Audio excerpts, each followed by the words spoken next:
Sally Ogden came to me years ago, and this is back in the late 70s, and she took a weekend Love and Logic course. And then she said toward the end, I need to confide with you that I was named Colorado Teacher of the Year last year. I said, I knew about that. She said, yeah, but what you don't know is that I'm burnt out. I don't think I can teach another year. I said, well, why are you taking this course? She said, I was hoping I would pick up something. Well, I saw her a year later, and she said, teaching is fun again. And she taught for years and years after that, and was one of the great teachers. And if you ever get a chance to hear Sally Ogden, she is a real joy. But she had kids who would try to get out of other classes to be in her class. And so I said, you're having fun with it? Okay, now, we taught 9 skills. Which ones are you using? She said, oh, I love that one called guiding kids to own and solve their own problems. She said, I used to be exhausted at the end of every day trying to solve problems for kids that they should be solving for themselves. And one of the things that stuck with me in your workshop was I heard you say, the best solution to any problem in the world resides within the skin of the person who owns the problem. And she said, I got to thinking about that, and then you got to that one about guiding kids to own and solve the problem. And she said, I really like that one. Now, that particular technique, let's give an example for it right now, and then we'll show how she used it. But let's suppose a kid comes to you and says, they won't let me play soccer during recess. Isn't it tempting to want to go solve that for that kid? Okay. And is your solution going to be a great solution? What do you think? No. Why? Because that problem should be solved by the person who owns that problem. Yes. Okay. And parents call up and say, so-and-so is picking on my kid. You should do something about it. And if you do, will that be the best possible solution? Or will the best possible one be the one that he comes up with? So let's suppose he comes and he says, they're picking on me and they won't let me play soccer out there on the playground. We want 5 steps. First step, of course, is always empathy. Oh, never good. And then we want to hand the problem back to the person who really owns it. And we want to do it in a loving way. How about this? That's your problem. That's not my problem. You'll have to work it out. Is that kind of tacky? Yeah. Is that going to get you anywhere? How about this one? Wow. What do you think you're going to do? Now, any kid where there's salt will answer it by saying what? I don't know. Yeah. Now, isn't it tempting to say, what do you mean you don't know? Okay. No. Okay. So step 1 is what? Oh, empathy, right. The next step is, what do you think you're going to do? Underline in your mind the word think. What do you think you're going to do? And he says, I don't know. How sad not to know. Would you like to hear what some other kids have tried before? Okay. Now that word tried, we want to underline that in our mind. Tried before. Would you like to hear what some other kids have tried before? Now, if he says yes, that's fine. If he says no, that's even better because now we're released from responsibility, right? But, you know, I'm pretty good at this first part anyway. Kid comes in, I'm having this problem. Oh, wow, that's never good. What do you think you're going to do? I don't know. Would you like to hear what some other kids have tried before? I'm just booming along, aren't I? And then right at that point, I can't think of anything that any kid has ever tried before.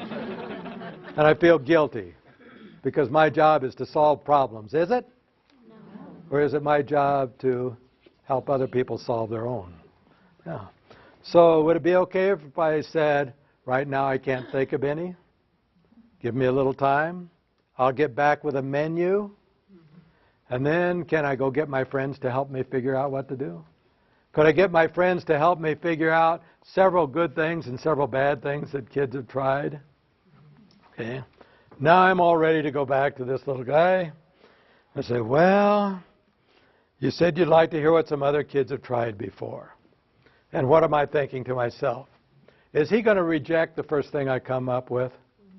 Sure, don't waste a good one on the first one, right?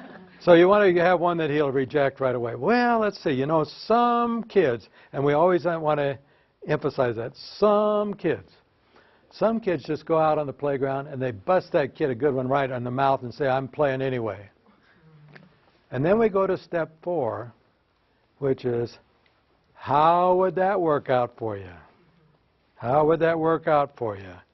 And he'll probably say, well, yeah, but then he'll hit me back, and then he's bigger than I am, and then we'll get in trouble with the principal. Isn't it tempting to want to say, oh, that is brilliant, you're so good? Kind of condescending, though, isn't it? So when he says, well, I'd probably get in trouble, he'd hit me back, the answer is, yeah, let's practice that one. Yeah. Well, let's see. Here's another one. Some kids get an army of their friends. They make a little army, and they go out there and they threaten that guy. And they say, we're playing and you can't stop us. And then immediately jump to step 4 again. How would that work out? So we're going to go back and forth from step 3, step 4, step 3, step 4. How would that work out? Yeah, but he's got more friends and they're bigger, and what's the answer? Yeah. Well, let's see. Some kids go play somewhere else. What's next? Let's hear it. How would that work out? Yeah, but we really want to play soccer. Yeah. Well, let's see. Some kids, they go tattle to a teacher. How would that? Very good. How would that work out? Yeah, well, I tell the teacher and she doesn't do it. Yeah. Well, let's see. Gee, I've kind of run out of ideas. Well, wait a minute. Some kids might want to go make friends with those guys. How do you think that work out? Yeah. Okay. So now, do you have to come up with really good answers?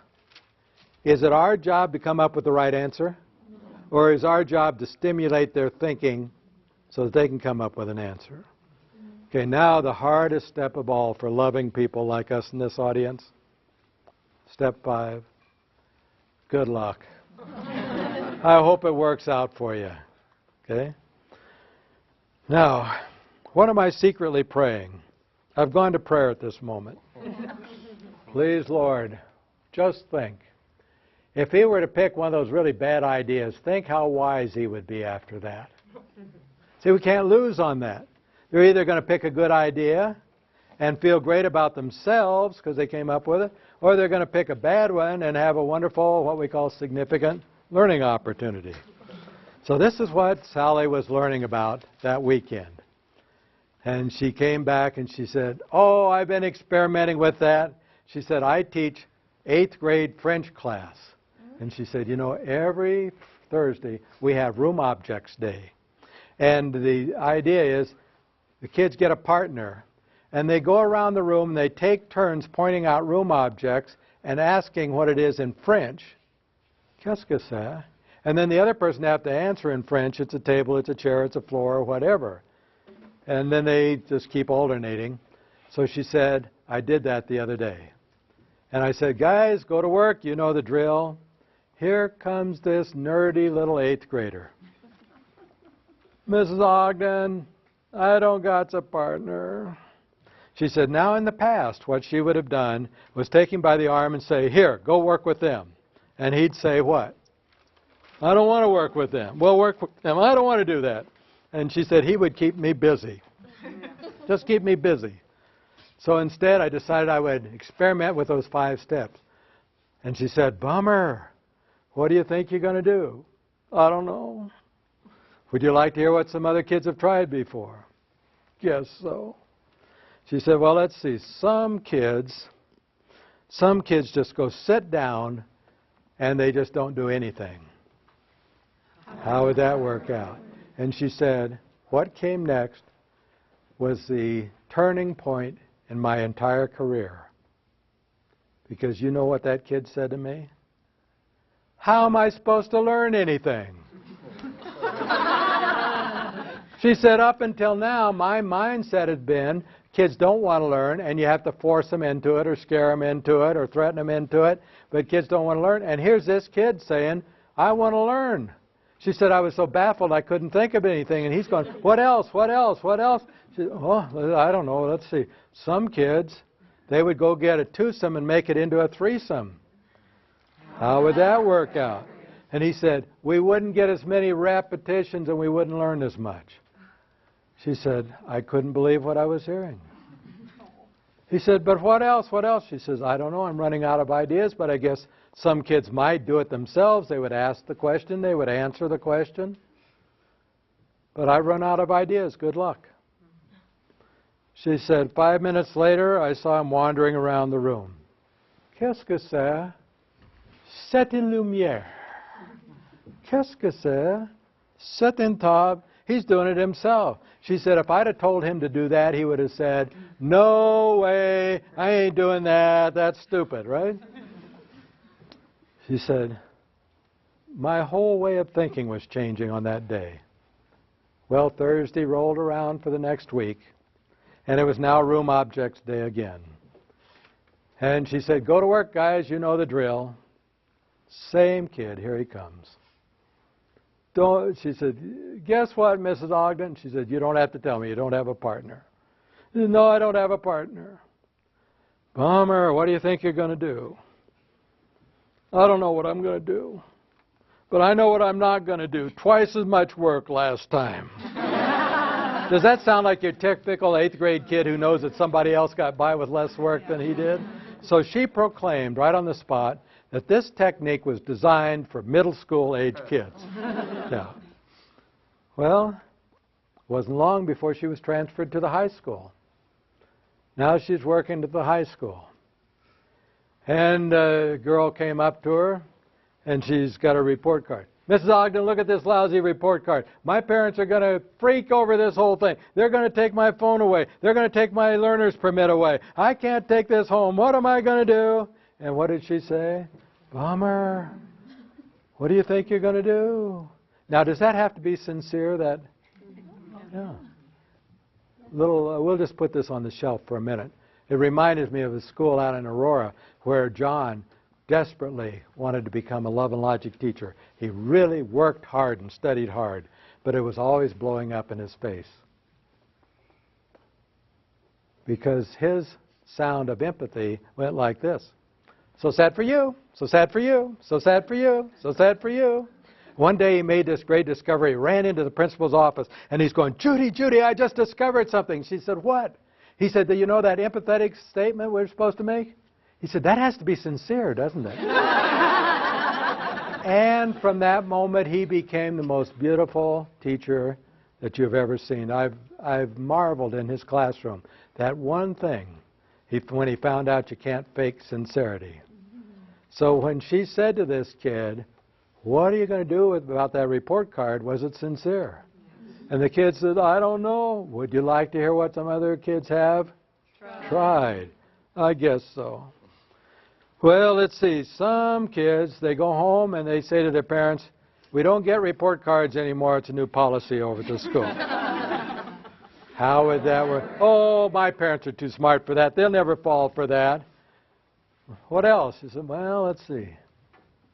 I guess some kids might get their friends to change the grades on the report card. Then if the parents say, did you change those grades? You always say, no, I didn't change those grades. Oh, no, my parents are too smart for that. They'd call the principal, and then I'd be in big trouble. What else? What else? Well, let's see. Some kids might go home and just be honest. They'd say, you know, I got a bad report card. I got lazy, but I've learned my lesson. I'll straighten. Oh, I can't do that. That won't work. My parents, they're going to freak out when I bring this. She said, well, I've run out of ideas. Good luck. The girl came back to class the next morning. Mrs. Ogden, you should have seen me last night. I should have gotten an Oscar for this performance. Man, was I great. My parents couldn't even handle me. I took that report card home. I slammed that thing down on the table, and I said, look at that lousy report card. Boy, did I learn my lesson. And then I remembered my dad doesn't like to be told anything. I put my finger right in his face, and I said, you guys better do something about this. She said they were so blown away they couldn't figure out what to do. She said, I'm so good. So she declared that this technique was for high school kids. Now, years and years ago, when we first started this out, I had a call from some people out in Brush, Colorado, and they said, can you use this stuff with little kids?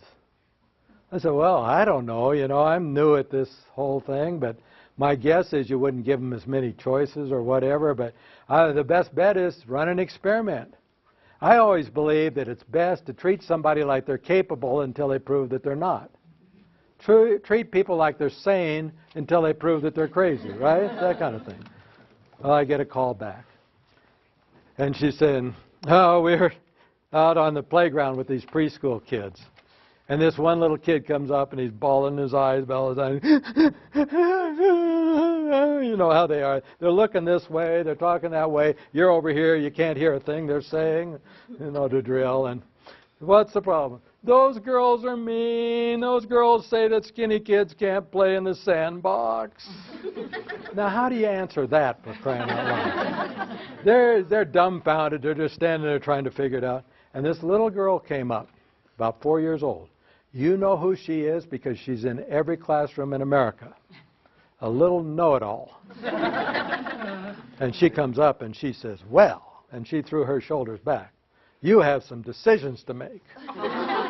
You either have to decide to go play somewhere else, or you have to decide to go over and tell those girls skinny kids can too play in the sandbox. And she just walked off like she knew everything in the world. She said, yeah, this is universal, isn't it?